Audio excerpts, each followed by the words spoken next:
Notes book IAS आपकी सफलता है हमारा मिशन। हेलो दोस्तों, स्वागत है आपका आपके पसंदीदा YouTube platform notes book IAS पे। दोस्तों आज हम लोग बात करेंगे श्रीमद् भागवत गीता पे, है ना। और श्रीमद् भागवत गीता के संदर्भ में आप याद भी रखिएगा, यूनेस्को में ये शामिल भी है ना। और यूनेस्को के किस लिस्ट में शामिल है वो आप लोग बताएंगे, है ना।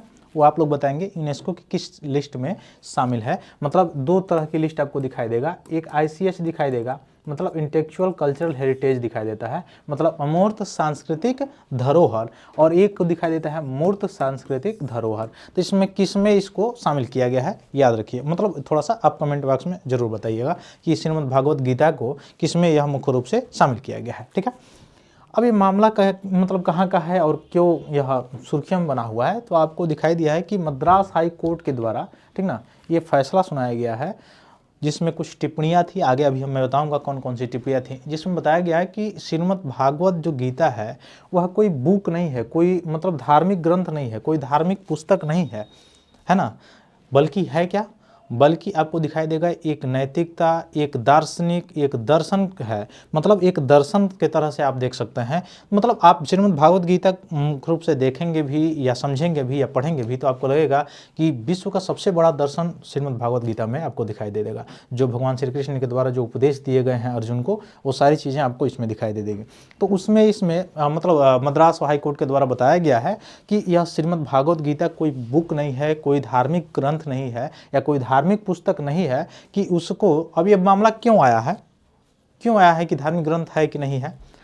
देखिए इसका मतलब ये नहीं, देखिए टाइटल पर मत जाइएगा, इसका मतलब ये नहीं कि वह मानने से इनकार कर दिया है कि धार्मिक ग्रंथ है कि नहीं है, बल्कि वह यह बताना चाह रहा है कि श्रीमद् भागवत गीता जो है वो धार्मिक ग्रंथ ही नहीं बल्कि एक सबसे बड़ा नैतिक विज्ञान भी है, एक सबसे बड़ा आपको जो है दर्शन भी दिखाई देगा इसमें, ठीक ना। तो बहुत बड़े लेवल का, एक छोटे लेवल में इसको ढालना सही नहीं है, एक बहुत बड़े लेवल में आप इसको ढाल सकते हैं, या बहुत बड़ा ये लेवल है, बहुत बड़ा इसका स्तर है, ठीक ना। तो इसका ओहदा जो है बहुत बड़ा है, ठीक ना। इसका कहने का मतलब ये है, ठीक ना। तो ये फैसला क्यों आया है, मुख्य रूप से कारण क्या था, तो आपको पता होगा जब धार्मिक स्वतंत्रता आप पढ़ते हैं मौलिक अधिकार में, फंडामेंटल राइट्स में, तो आपने ये भी पढ़ा होगा कि जो इंस्टीट्यूशंस हैं उन इंस्टीट्यूशंस में कोई धार्मिक पुस्तक नहीं पढ़ाए जाएंगे। जो राज्य सरकार से संबंधित जो इंस्टीट्यूशंस हैं या जो ऐसे इंस्टीट्यूशंस जो राज्य सरकार के द्वारा स्थापित नहीं किए गए हैं लेकिन फंडिंग राज्य सरकार करती है, तो उसमें कोई धार्मिक पुस्तक जो है या धार्मिक ग्रंथ जो है नहीं पढ़ाए जाएंगे। क्यों? क्योंकि हमारा जो राष्ट्र है, हमारा जो देश है, अकॉर्डिंग टू द कॉन्स्टिट्यूशन वह क्या है, पंथ निरपेक्ष अथवा धर्म निरपेक्ष है। और हमारे वहाँ का जो धर्म निरपेक्ष है वह वेस्ट का धर्म निरपेक्ष नहीं है। वेस्ट का धर्म निरपेक्ष में और भारत के धर्म निरपेक्षता में बहुत बड़ा डिफरेंस है। बहुत बड़ा डिफरेंस क्या है, वेस्ट का धर्म निरपेक्षता ये मानता है कि हम जो है किसी भी धर्म में मुख्य रूप से क्या करेंगे, पार्टिसिपेट नहीं करेंगे, यानी किसी भी चीज़ में हम मतलब रिस्ट्रिक्शन वगैरह या लगाना या न लगाना, किसी में हमारा कोई मतलब नहीं है, वह वेस्ट का है। लेकिन भारत का जो है वह सभी धर्म सम्मान है, ठीक ना। इस कंसेप्ट से चलता है भारत का जो है धर्मनिरपेक्षता या पंथ निरपेक्षता। आपको पता भी होगा कि पंथ निरपेक्षता या धर्म निरपेक्षता संबंधित जो शब्द है वो हमारे संविधान में यानी मूल संविधान में कहीं यह शब्द आपको दिखाई नहीं देगा। यह शब्द आपको जोड़ा गया था, दिखाई देगा 42वां संवैधानिक संशोधन 1976 के द्वारा। तो 42वां संवैधानिक संशोधन यानी 42 जो है कॉन्स्टिट्यूशनल अमेंडमेंट एक्ट 1976 के द्वारा जो आर्टिकल 368 के तहत जिसमें संशोधन किया गया, उसके तहत आपको दिखाई देगा कि इसमें संशोधन करके और तब 3 शब्द जोड़े गए हमारे प्रस्तावना संविधान की प्रस्तावना या उद्देशिका में। वो 3 शब्द क्या थे, धर्मनिरपेक्षता, समाजवादी और अखंडता, ठीक ना। तो धर्मनिरपेक्षता या पंथ निरपेक्षता बात एक ही है, और समाजवादी और अखंडता, यह 3 शब्द जोड़े गए। और आज तक प्रस्तावना या उद्देशिका में मात्र यही एक बार संशोधन हुआ है जो 42वां संवैधानिक संशोधन हुआ था, है ना। अब बात आती है कि जब मूल संविधान में धर्मनिरपेक्षता था नहीं तो या मतलब ये शब्द नहीं था, तो क्या इसका कंसेप्ट भी नहीं था। इसका कंसेप्ट आपको दिखाई दे देगा। कंसेप्ट कहाँ पे दिखाई दे देगा, जो जहाँ पे धार्मिक स्वतंत्रता मौलिक अधिकार आप पढ़ेंगे वहाँ पे धार्मिक स्वतंत्रता संबंधी जो भी चीज़ें दी गई हैं, आर्टिकल्स जो दिए गए हैं, वहाँ पे आपको इसके गुण दिखाई दे देंगे। तो लेकिन स्पष्ट रूप से शब्द आपको दिखाई नहीं देंगे। तो स्पष्ट रूप से जो शब्द है वो 42वां संवैधानिक संशोधन के द्वारा जोड़ा गया। अब जोड़ा गया जो है इसके पहले भी दो बातें हो गई थी, दो बार जो है सर्वोच्च न्यायालय के सामने जो है मामला चला गया था। एक बेरुबाड़ी मामले में चला गया था 1960 में, 1960 में 1960 में सर्वोच्च न्यायालय ने बताया कि यद्यपि जो है कॉन्स्टिट्यूशनल का मुख्य रूप से जो उद्देशिका है, प्रस्तावना है, उस पर सभी जो है सदस्यों का सिग्नेचर हुआ है, लेकिन फिर भी यह जो उद्देशिका या प्रस्तावना है वो संविधान का भाग नहीं है, यानी संविधान के भाग मानने से इनकार कर दिया गया सर्वोच्च न्यायालय के द्वारा बेरुबाड़ी संघ जो मामला था 1960 का उसमें। लेकिन उसके बाद जो 1973 का मामला है, जो सबसे प्रसिद्ध मामला है, केशवानंद भारती मामला, उस मामले में सुप्रीम कोर्ट ने कहा कि नहीं, प्रस्तावना जो है वो संविधान का भाग है। इसके एक एक पार्ट पर संविधान सभा में चर्चा की गई थी और एक एक पार्ट पर इसमें सिग्नेचर सदस्यों का हस्ताक्षर जो है वह हुआ था और विस्तृत रूप से इस पर चर्चा देखने को मिलती है। और आपको दिखाई देगा कि इसमें बहुत सारी चीज़ें जो संविधान सभा की जब चर्चा चल रही थी तो वहाँ पे इसके बारे में बताया भी गया था कि यह संविधान की कुंजी है ना, ये सारी चीज़ों का बात कहा गया था। तो इसमें आपको दिखाई देगा, तब जाके सर्वोच्च न्यायालय यह मानता है कि हाँ, उद्देशिका जो है या प्रस्तावना जो है वो भारतीय संविधान का भाग है, ठीक ना। तो भारतीय संविधान का भाग इसको मान लिया गया है ना। कब? केशवानंद भारती मामला में 1973 में, है ना। उसके बाद से क्या कहा गया? कहा गया कि इसमें संशोधन हो सकता है कि नहीं हो सकता है। अब क्वेश्चन यहाँ पे आया, तो इसमें संशोधन हो सकता है, सुप्रीम कोर्ट ने कहा, लेकिन संशोधन जो होगा वह संशोधन मुख्य रूप से इसके मूल ढांचे को परिवर्तित नहीं कर सकता है। अगर इसके मूल ढांचे को परिवर्तित करता है तो वह संशोधन जो है रद्द कर सकता है सर्वोच्च न्यायालय, ठीक ना। तो संशोधन तो किया जा सकता है मतलब प्रस्तावना में, लेकिन इसके मूल ढांचे में परिवर्तन नहीं किया जा सकता है, ठीक ना। अब ये जो 42वां संवैधानिक संशोधन हुआ 1976 में, उसमें आप देखेंगे कि वह संशोधन जो 42वां वाला हुआ था, उसमें आपको ये चीज़ दिखाई देगा कि 368 के तहत ही संशोधन हुआ, आर्टिकल 368 भाग 20 के तहत ही संशोधन हुआ, जिसको संवैधानिक संशोधन कहा जाता है। लेकिन आधे से अधिक राज्यों की सहमति उसमें नहीं ली गई थी, ठीक ना। आधे से अधिक राज्यों की सहमति से मतलब इसकी आवश्यकता नहीं पड़ी, ठीक ना। तो दो तरह का उसमें संशोधन होता है। तो ये सारी चीज़ें हैं। तो चलिए हम लोग देखते हैं क्या क्या पॉइंट है, ठीक ना। तो Madras high court says Bhagavad Gita Vedanta yoga not religious junk home ministry order, home ministry के ऑर्डर के ऊपर ये सारी चीज़ें की गई थी, ठीक ना।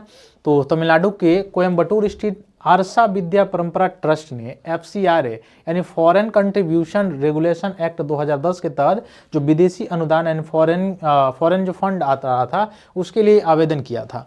अब इस ट्रस्ट का मुख्य काम है श्रीमद् भागवत गीता, वेदांत, संस्कृत और योग की शिक्षा और भारतीय पारंपरिक ज्ञान को संरक्षित करना, यह इस ट्रस्ट का काम है जो आरसा विद्या परंपरा ट्रस्ट है, ठीक ना। लेकिन केंद्र सरकार जो गृह मंत्रालय है इस आवेदन को रोक दिया और तर्क देते हुए कहा कि यह ट्रस्ट एक धार्मिक संगठन है, क्योंकि श्रीमद् भागवत गीता और योग को पढ़ाता है, इसलिए इसको यह मतलब किसी धर्म के आधार पे मतलब यह इसको क्या किया जा सकता है, बढ़ावा जो है नहीं दिया जा सकता है।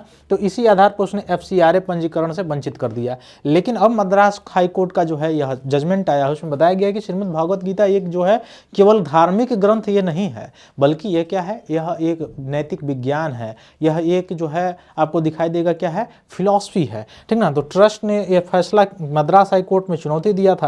इसी बात पे बहस पे फैसला शुरू हुआ और मद्रास हाई कोर्ट ने बताया कि गीता धार्मिक ग्रंथ नहीं बल्कि यह क्या है, यह नैतिक विज्ञान के रूप में देखा जाना चाहिए और भारतीय सभ्यता और दर्शन का एक महत्वपूर्ण हिस्सा है, ठीक ना।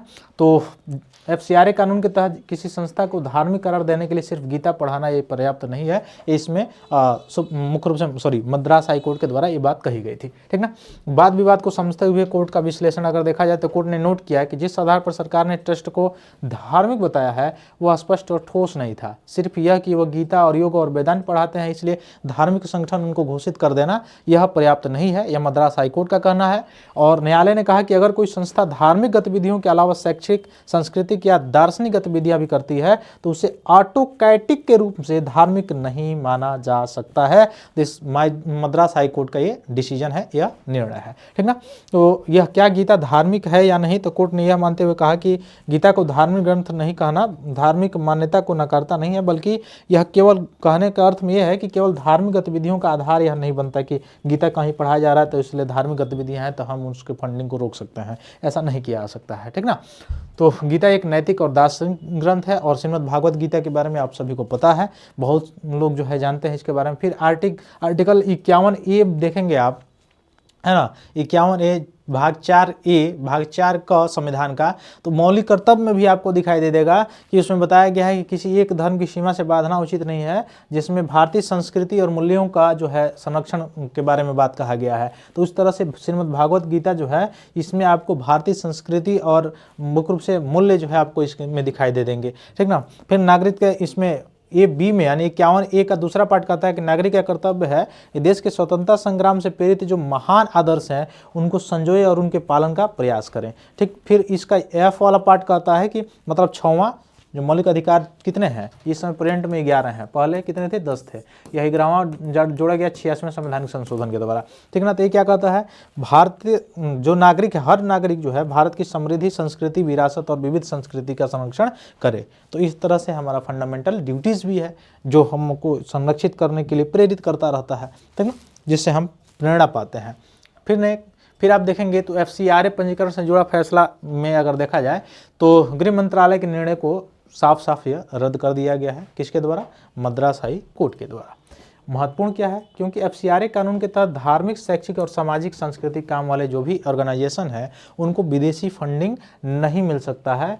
तो इसलिए यहाँ पे केंद्र सरकार इस पे रोक लगा दिया था। लेकिन मद्रास हाई कोर्ट ने बताया कि केवल श्रीमद् भागवत गीता के पढ़ाने की वजह से इसको धार्मिक संगठन नहीं कहा जा सकता है, इसलिए इसकी फंडिंग नहीं रोकी जा सकती है FCRA के तहत, ठीक है।